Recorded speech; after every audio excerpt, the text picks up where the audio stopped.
చార్ధామ్ యాత్రలో డే 3. యమునోత్రి సక్సెస్ఫుల్గా దర్శనం చేసుకొని చార్ధామ్లో సెకండ్ ధామ్ అయిన గంగోత్రికి బయలుదేరాము. యమునోత్రికి గంగోత్రికి మధ్యలో ఒక కాశీ ఉంది, అదే ఉత్తర కాశీ. చార్ధామ్ యాత్రకి వెళ్ళే ప్రతి ఒక్కరు తప్పకుండా ఈ ఉత్తర కాశీ విశ్వేశ్వర స్వామిని దర్శనం చేసుకుంటారు. ఇది ఉత్తరాఖండ్లో ఉంది.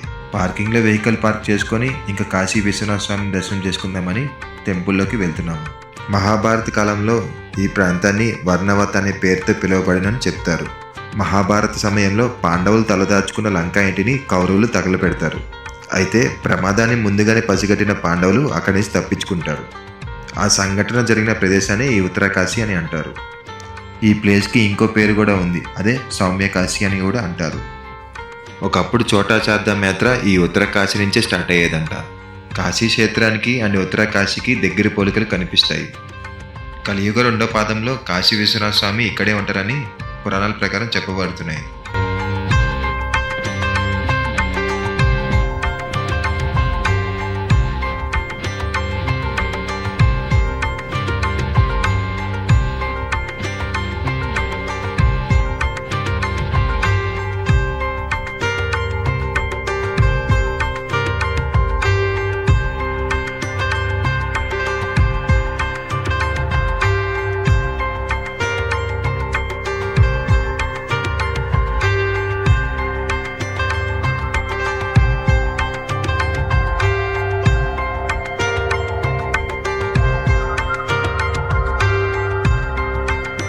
టెంపుల్ ఎంట్రన్స్లోనే రైట్ సైడ్లో మనకి గణపతి మందిరం కనిపిస్తుంది.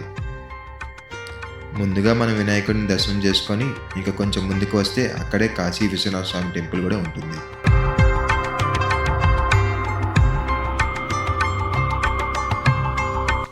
మనకి కాశీ వెళ్ళినప్పుడు ఏ రకమైతే ఫీలింగ్ ఉంటుందో ఈ టెంపుల్లో కూడా అదే ఫీలింగ్ ఉంటుంది. మార్కండేయుడికి ఆదిదేవుడు కనిపించిన ప్లేస్ ఇదే. ఇక్కడ స్వామి దర్శనం వలన మన ఆయుష్ అండ్ ఆరోగ్యం బాగుంటుందని నమ్ముతారు.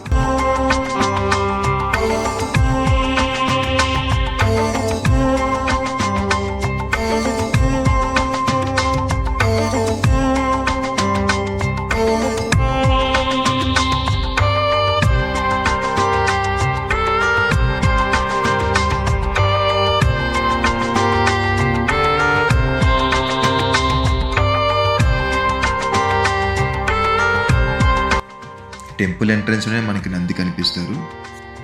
గర్భగుడిలో శివుడు కొంచెం దక్షిణం వైపు వంగి ఉంటాడు. అండ్ లోపల వినాయకుడు అండ్ పార్వతీదేవి విగ్రహాలు కూడా 2 ఉంటాయి. పురాణాల ప్రకారం శివుడు ఎందుకు అలా పక్కకి వంగి ఉంటాడంటే మార్కండేయుడు శివుడిని గట్టిగా పట్టుకొని అక్కడ అలా ఉండిపోతాడు. యమధర్మరాజు యమపాశం విసిరినప్పుడు శివలింగానికి చుట్టుకుంటుంది. అప్పుడే శివుడు యమధర్మరాజు పాశాన్ని ఇసిరి కొట్టి మార్కండేయుడికి చిరంజీవిగా ఆయుషిస్తాడు. ఆ సంఘటన ఇక్కడే జరిగిందని పురాణాల ప్రకారం చెప్తున్నాయి. ఇక్కడ శివుడు అమ్మవారు ఎదురెదురుగానే ఉంటారు. అమ్మవారు ఇక్కడ త్రిశూలం రూపంలో ఉంటారు. 26 అడుగుల ఎత్తున్న త్రిశూల రూపంలో అమ్మవారు ఇక్కడ ఉంటారు. ఆ త్రిశూలానికి కొన్ని వందల సంవత్సరాల చరిత్ర ఉంది. ఇప్పుడు దాకా ఎవరు దాన్ని కదిలించలేకపోయారు. సో విన్నారు కదండి ఉత్తరకాశీ గురించి. మీరు కూడా చార్ధామ్ యాత్ర చేసే వాళ్ళు ఎవరైనా సరే ఉత్తరకాశీ తప్పకుండా దర్శనం చేసుకోండి. టెంపుల్ అయితే మార్నింగ్ 5 నుంచి 9 వరకు అయితే ఓపెన్లోనే ఉంటుంది. సో ఇంకా టెంపుల్ దర్శనం చేసుకున్నాం. ఇంకా గంగోత్రికి స్టార్ట్ అవుదామని ఈ గ్యాప్లో కొంచెం ఫుడ్ తినేసి గంగోత్రికి బయలుదేరాం. ఈ వీడియోలో నేను ఉత్తరకాశీ గురించి చెప్పాను. నెక్స్ట్ వీడియోలో చార్ధామ్లో సెకండ్ ధామ్ అయిన గంగోత్రి గురించి, అక్కడ ఫుడ్, స్టే, అక్కడ సైట్ సీయింగ్ అందాలు అన్నీ క్లియర్గా మీకు చూపిస్తాను. మీన్ వైల్ నా ఛానల్ని సబ్స్క్రైబ్ చేసుకోండి. Thank you.